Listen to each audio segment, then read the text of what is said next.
अब आता है आपका oxo acids of halogen. Oxo acids of halogen. तो ये ऑक्सो एसिड कौन कौन से आपके ऐसे हैं? HOF, HOCl, HOBr, HOI। तो जहां पर ये हेलोजन के ऊपर +1 चार्ज होता है, ठीक है ना, इनको बोलते हैं हम हाइपो हेलोअस एसिड। तो +1 इनका नाम हो गया आपका हाइपो हेलोअस एसिड, है ना। तो इनमें से हम किसी का भी नाम रख सकते हैं। तो मान लो मैंने इसको बोल दिया हाइपो क्लोरस एसिड, है ना। इसका नाम बोल दो यहाँ पर हाइपो आयोडस एसिड। और फिर यहाँ पर आ जाएगा आपका फ्लोरीन। तो और कोई ऑक्सो एसिड बनाएगा नहीं, बिकॉज फ्लोरीन ने क्या शो करना है? -1 ही शो करना है। अगला एसिड हो जाएगा HClO2, ठीक है ना। यहाँ पर हेलोजन किस में चला गया आपका? +3 में। HClO2, ये हो गया HBrO2 या HOBrO, और ये HiO2। इसको बोलते हैं हेलोअस एसिड। हेलोअस एसिड। यहाँ पर ऑक्सीडेशन स्टेट क्या होती है? +3। यहाँ पर क्या होती है? +1। तो नाम क्या हो गया इसका आपका? ये हो गया क्लोरस एसिड। हेलोअस हो गया ना, क्लोरस एसिड। और इसका नाम क्या हो गया आपका? ब्रोमस एसिड। ब्रोमस एसिड। ऐसे ही एक और आएगा आपका अगला HClO3 +5 वाला, HBrO3 और HiO3। ये HiO2 है आपका। इसको बोलेंगे हम हैलिक एसिड। हैलिक एसिड। ये क्या हो जाएगा? +5। तो अब नाम हो गया इनका आपका, किसी भी एक को बोल दो, इसको बोल दो आयोडिक एसिड, इसको लिख दो ब्रोमिक एसिड। और लास्ट वाले ये आएंगे आपके HClO4, HBrO4, HiO4। इनको हम बोलते हैं पर हैलिक एसिड। ये क्या होते हैं आपके? +7 वाले, ठीक है ना। तो एक का नाम लिख दो यहाँ पर, ये हो गया आपका पर क्लोरिक एसिड। ये हो गया आपका पर आयोडिक एसिड। ये हो गया आपका पर ब्रोमिक एसिड, ठीक है। आगे चलते हैं इससे। अब इनकी प्रिपरेशन है आपकी, और साथ साथ इनका कौन ज्यादा बढ़िया एसिड है, कौन बढ़िया ऑक्सीडाइजर है ना, यही बातें होनी है। तो उससे पहले चला एक बार इनके शेप्स देख लेते हैं हम। शेप्स में सब में जो हेलोजन एटम है वो sp3 है, हाइब्रिडाइज्ड होता है आपका। तो HOCl की शेप हो गई आपकी, ये हो गया Cl। इधर पे क्या हुआ आपका? OH, है ना, HOCl। और यहाँ पर क्या रहा आपका? क्लोरीन के 3 लोन पेयर्स प्रेजेंट है। और ये वाला आपका है ना, ये HOCl हो गया आपका हाइपोक्लोरस एसिड। फिर आपका हो गया इसके बाद HClO2। तो Cl OH इधर दिखा दो, और एक डबल बॉन्ड इधर दिखा दिया आपने, बाकी 2 लोन पेयर इधर दिखा दिए। तो ये क्या हो गया आपका? बेंट, है ना। इसकी शेप क्या हो गई? बेंट। बेंट। और ये है आपका HClO2।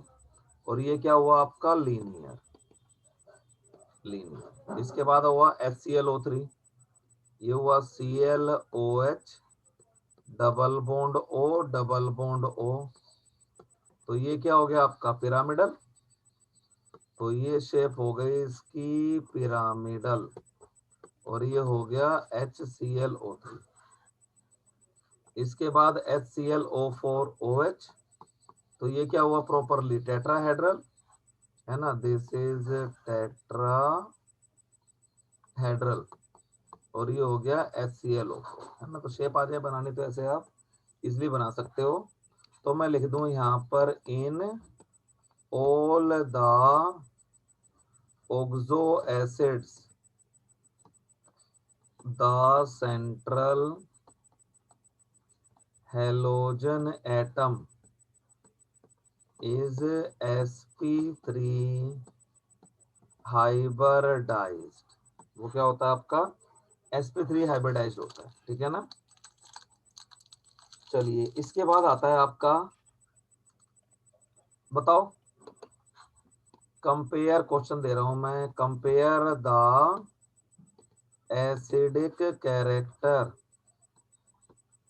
Of following oxo acids। ये क्वेश्चन है आपका। तो HOCl है, HOF है, HOI है, HOBr है। सबसे बढ़िया एसिड कौन होगा इनमें?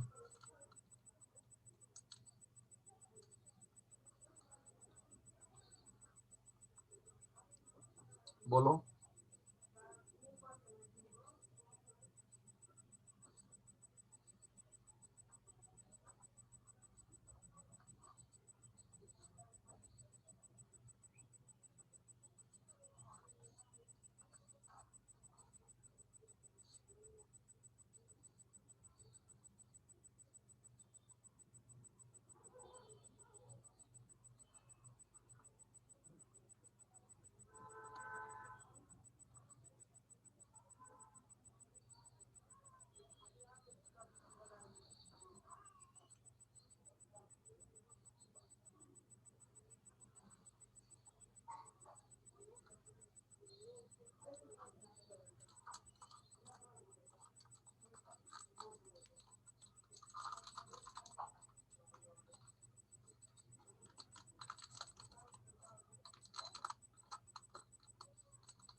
बता भाई। हाँ सर, HOF सबसे ज्यादा होगा क्यों? सर, क्योंकि इलेक्ट्रोनेगेटिविटी पे भी वो करेगा ना सर। आपको सिर्फ और सिर्फ OH बॉन्ड में इलेक्ट्रॉन डेंसिटी देखनी है। तो सर फ्लोरीन सबसे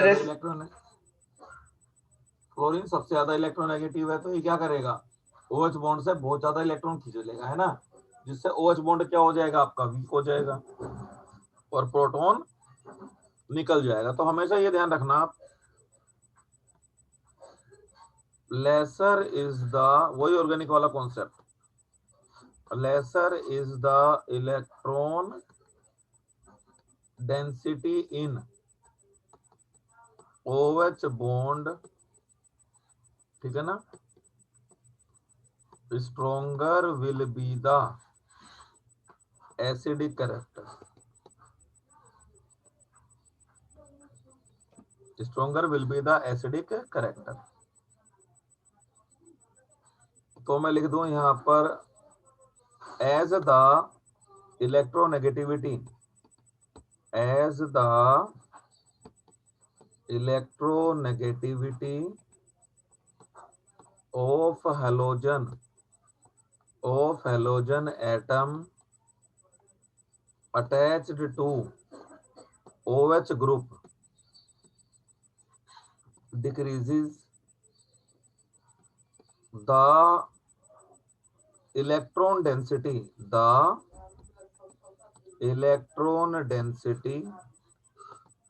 in OH bond, है ना, as the electronegativity of halogen atom attached to OH group decreases, the electron density in OH bond becomes relatively higher, hence the OH bond hence the OH bond becomes stronger, इसलिए OH bond क्या हो जाता है आपका, stronger हो जाता है. So the ease of release of proton decreases, hence the acidic character, hence the acidic character decreases, है ना. तो तुम्हारा आंसर सही था. HF सबसे बढ़िया एसिड हो गया, फिर HOCl, फिर HOBr और PR फिर और फिर HO, HOI। है ना. चलो अगला question. Arrange the following acids, arrange the following oxo acids. ऊपर वाला मैंने ऑर्डर उल्टा तो नहीं कर दिया. कंपेयर है, ठीक है. Arrange the following oxo acids in increasing order of their acidic character, increasing order of their acidic character, ठीक है. तो ये एसिड दे दिए मैंने आपको, HClO4, HClO2, HOCl और HClO3. बताओ इनमें सबसे बढ़िया एसिड कौन है.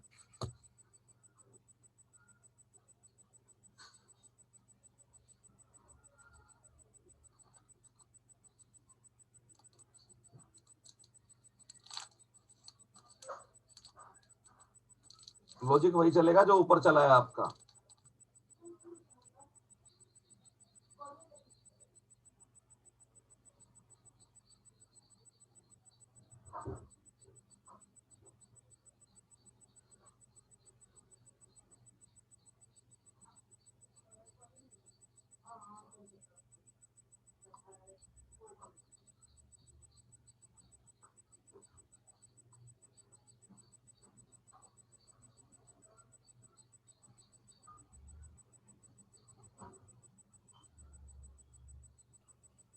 सर HClO4, फिर HClO3, फिर HClO2 और फिर HCl। यानी सबसे बढ़िया एसिड कौन हुआ तुम्हारे हिसाब से. HClO4। सबसे बढ़िया एसिड हुआ है ना. क्यों. हाँ लॉजिक. सर, ऑक्सीडेशन नंबर बढ़ता है तो एसिडिक कैरेक्टर भी बढ़ता है। ये क्या लॉजिक लगाता है तू यार. नहीं नहीं, मैं बता तो रहा हूँ।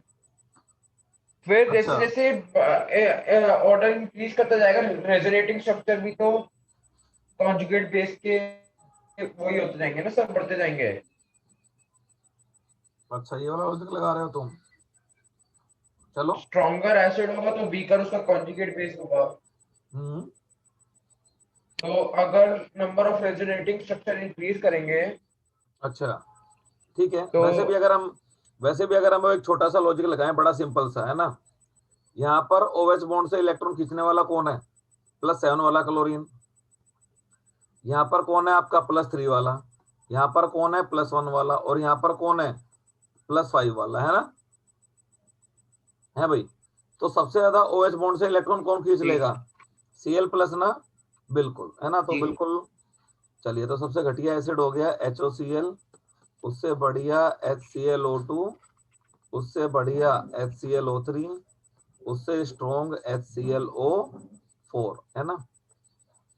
चलो अब इन्हीं इन्हीं को आप किसमें लगा दो, increasing order of oxidising character, अरे ना. Arrange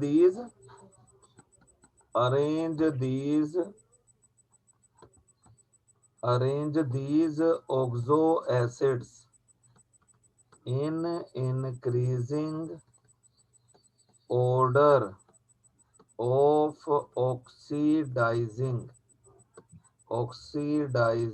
character.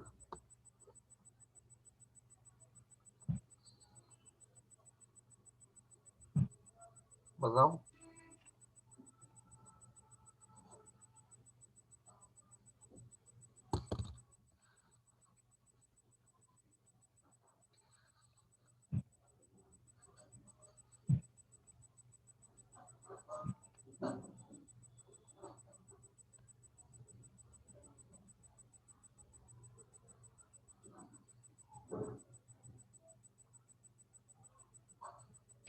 यही ऊपर वाले ही सर।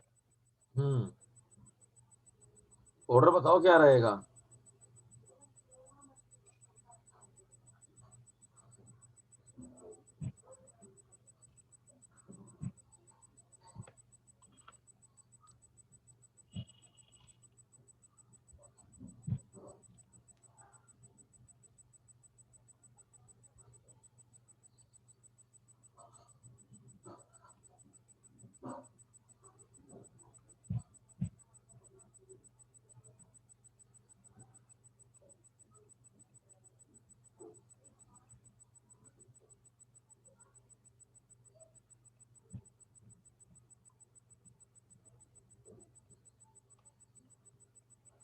ऑक्सीडाइजिंग कैरेक्टर वाले पे क्या? ऑक्सीडाइजिंग एजेंट कौन होता है बताओ? जो खुद डिकम्पोज होगा, पॉजिटिव। है ना, और क्या जनरेट करेगा? ऑक्सीजन जनरेट करेगा, ये काम है ऑक्सीडाइजिंग एजेंट का। तो अभी तुमने बोला एक सबसे सेकंड एक ज्यादा सेकंड एक स्टेबल। सेकंड एक सेकंड एक सेकंड सर।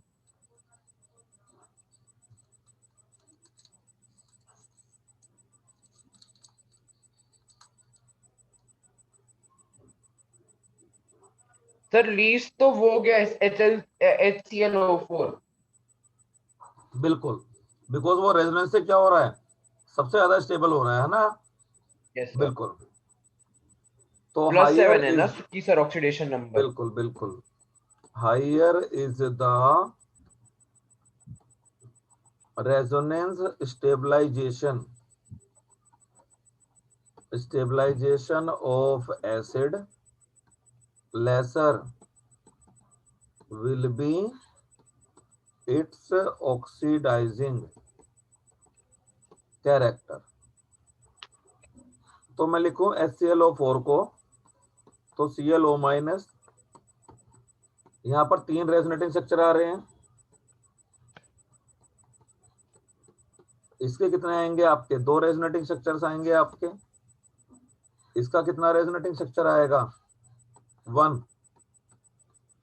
यहां भी लोन पेयर है आपका, है ना, सॉल्यूशन में डालने का तो प्रोटॉन लूज करके चलेगा अपना ये।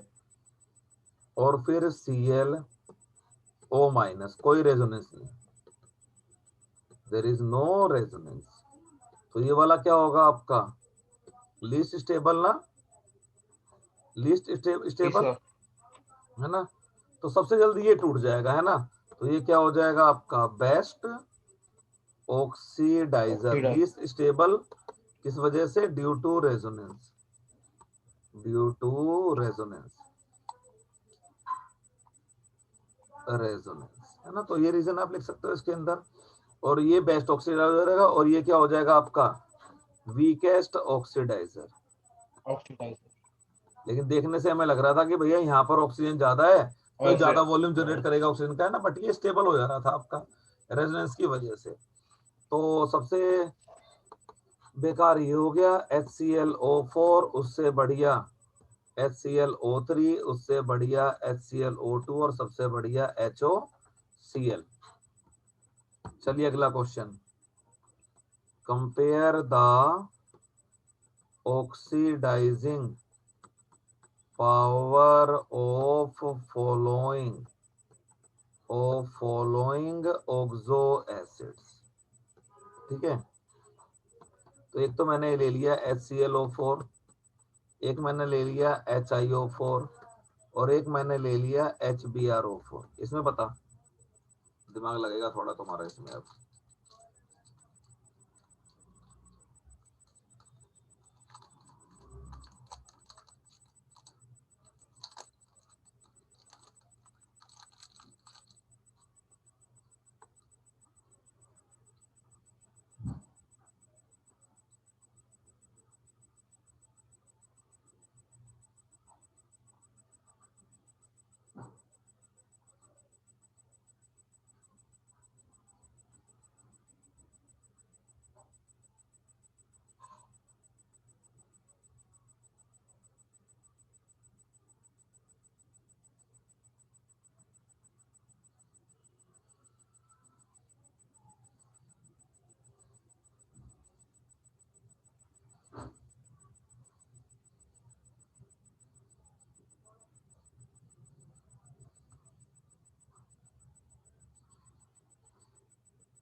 सर HClO4 वाला जो है, अरे HClO कहाँ है यार?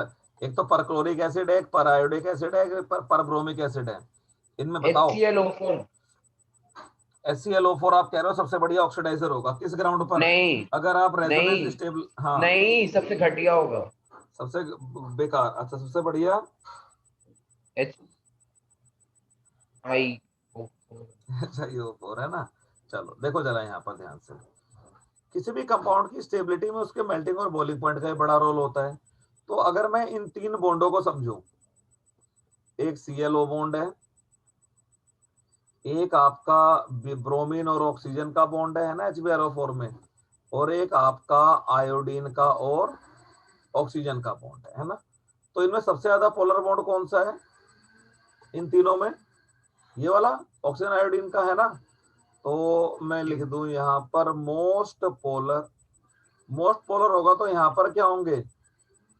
Dipole dipole attraction, dipole dipole attractions are stronger, है ना। और ये किस वजह से स्टेबलाइज हो रहा है आपका? ClO bond is stable due to comparable size, due to comparable size. क्योंकि क्लोरीन 7 इलेक्ट्रॉन लूज करने के बाद 10 इलेक्ट्रॉन रह गए उसके पास, और ऑक्सीजन 2 गेन करने के बाद 10, तो इलेक्ट्रॉन क्लाउड दोनों का सेम साइज कंपेरेबल है, तो बॉन्ड स्टेबल है। ब्रोमीन में ये दोनों ही चीजें नहीं है, नहीं। The bromine oxygen bond lacks both of these characteristics, नहीं। बताओ जरा, आयोडीन ऑक्सीजन का बॉन्ड तो कैसे स्टेबल हो रहा है आपका? डाइपोल डाइपोल इंटरेक्शन की वजह से। समझ में बात आ रही है कि नहीं ये वाली? जी सर। बोलो, है ना। तो मैं लिख दूं यहाँ पर the bromine oxygen bond lacks both of these characteristics, है ना। So bromine oxygen bond, bromine oxygen bond will be least stable, hence it will act hence it will be the best oxidizer। अब बात आ गई HClO4 में, पर chloric में और पर आयोडिक में कौन बढ़िया? तो कोई भी ऑक्सीडाइजिंग एजेंट होगा वो डीकंपोज होगा भाई, मेल्ट होगा, उसके बाद गैस बनेगा, तब ना जाके वो एटम देगा। तो इसका मेल्टिंग और बॉइलिंग पॉइंट क्या आना है? ज्यादा आना है HiO4 का, है ना। तो HiO4 को मेल्ट करने में हीट क्या लगेगी आपकी? ज्यादा। HClO4 को हीट करने में, सॉरी मेल्ट करने में आपकी हीट ज्यादा नहीं लगनी आपकी। तो सबसे वीकर ऑक्सीडाइजर कौन होगा? ये वाला, है ना। ड्यू टू its higher melting and boiling point, है ना। इसकी जो इंथैल्पी ऑफ एटमाइजेशन है ना, its enthalpy of atomization will be highest, यानी कि बड़ी देर में ये क्या होगा? डिकम्पोज होगा। So it will be weakest oxidiser, इसलिए क्या होगा? ये वीकेस्ट ऑक्सीडाइजर होगा, ठीक है ना। तो ऑर्डर क्या रहा हमारा? सबसे वीक HiO4, उससे स्ट्रॉन्ग HClO4, और सबसे स्ट्रॉन्ग HbRO4, ठीक है भाई, है ना। अगर ऑक्सीडेशन इससे अलग जी अलग है, फिर तो हम रेजोनेंस स्टेबलाइजेशन ही देख लेंगे, है ना। तो इसी का जरा ध्यान रखना है। यहाँ पर शेप्स हो गई थी, इंटर हेलोजन कंपाउंड मैंने आपको बता दिए थे। तो हमारा ये भी ग्रुप 17 भी खत्म सिंह हो ही गया ऑलमोस्ट, है ना। तो चलो एक बात बताओ मुझे, what will be the shape, what will be the shape of ClF3 molecule? बताओ, ClF3 की मॉलिक्यूल की शेप क्या होगी? बताओ मुझे। बस अगली क्लास में खत्म है ये ग्रुप 18 भी तुम्हारा, और क्या। फिर 2 चैप्टर रह जाएंगे तुम्हारे, है ना, डी ब्लॉक और coordination compound. Yes sir. Sir वो तो रट लिए था वैसे मैंने, वो प्री बोर्ड के तेरे लिए। को कुछ भी नहीं आता होगा अभी, रट लिए थे तो तेरे से पूछता हूँ कुछ क्वेश्चन, तू बताइए मुझे।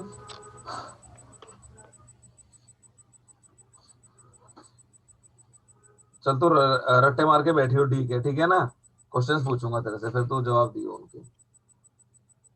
आधे भी आंसर दे देगा तो मैं मान लूंगा तेरा मतलब ठीक है, तैयार है, तेरे कॉन्सेप्ट्स क्लियर है उस चैप्टर के रिगार्डिंग। सर ClF3 की मेरे को वो जैसे वेस्पर थ्योरी थी उसके हिसाब से बतानी है, हम्म, तो वो तो वेस्पर टी थ्योरी शेप के में हिसाब होती। से नहीं। हाँ टी शेप होती है ना, तो वही, वो तो वही मुझे पूछना है कि टी शेप डी क्यों हुआ आपका, कोई दूसरी शेप हो सकती है कि नहीं।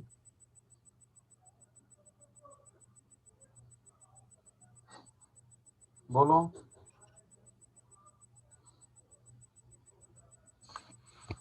दो समझ चांसेस सा नहीं इसके है भाई। अंदर।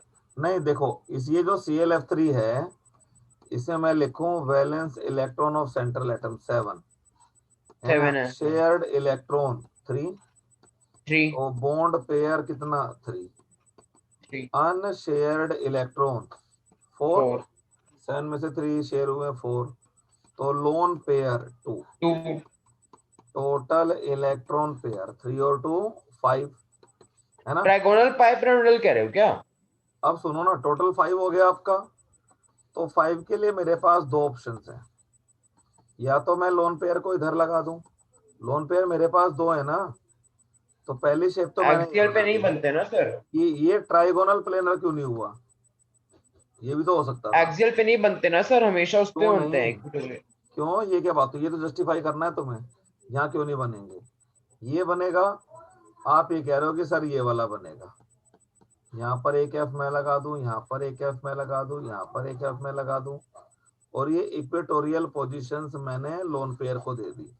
तो यही आपको जस्टिफाई करना है, why the lone pairs are given axial equatorial position sir in क्योंकि प्लेस ऑफ। ओके इक्विटोरियल पे इसलिए होते हैं ना क्योंकि सर वहां पे दो 90 डिग्री के रिपल्शन होते हैं। कौन से 90 डिग्री के दो, मतलब आप क्या कहना चाह रहे हो, ये तीनों बॉन्ड पेयर में तो कोई रिपल्शन नहीं है, लोन पेयर रिपल्शन नहीं है। अब आप कह रहे हो कि lone pair bond pair repulsion, तो बिल्कुल, ये जो क्लोरीन वाला जो लोन पेयर है, ये इन तीनों बॉन्ड पेयर को रिपेल करेगा, है ना, क्योंकि 90 के एंगल जी पे है ना इनके साथ, और ऐसे ये जी नीचे जी। वाला लोन पेयर रिपेल करेगा। तो टोटल यहाँ पर हो गए 6 lone pair bond pair repulsion, है ना।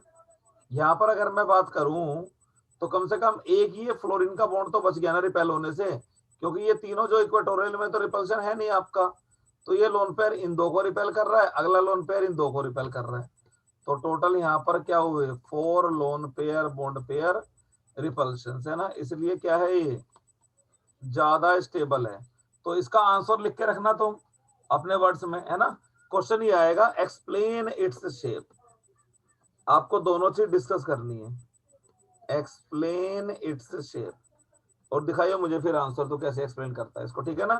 3 नंबर का क्वेश्चन आता है ये कई बार, शेप एक्सप्लेन करना, शेप लिखना तो 1 नंबर का ही आएगा, एक्सप्लेन कि यही शेप आपने क्यों करी, ठीक है। तो जी आप मुझे बता दे कल किस टाइम पढ़ेगा, तो कल खत्म हो जाएगा चैप्टर तेरा ये, और क्या 5 10 12 दिन में खत्म करो इसको, ठीक बता है। दो आप आपके साथ। कल तो अ, मैं फ्री होता हूँ वैसे, फ्री रहता रहता अच्छा, हूँ, सुबह ही फ्री रख लो। होते हो। क्या कहते हैं तुम्हारी और क्लास किस टाइम है, मुझे ये तो बताओ रफली। अभी फिजिक्स तो वाले कोई सर भी नहीं कब, है। फिजिक्स अभी वाले कोई सर नहीं है। कब लेते हैं, मैथ वाले सर कब लेते हैं, तो कल फिजिक्स ऐसा वाले की कर सुबह फिर, 11:30 एक क्लास होगी, 11:30। फिजिक्स वाले सर की 11:30 होगी ना, तो 1 बजे आ जा फिर तू, ठीक है ना, ठीक एक है। बजे पढ़ते हैं, ठीक है। ओके। ओके।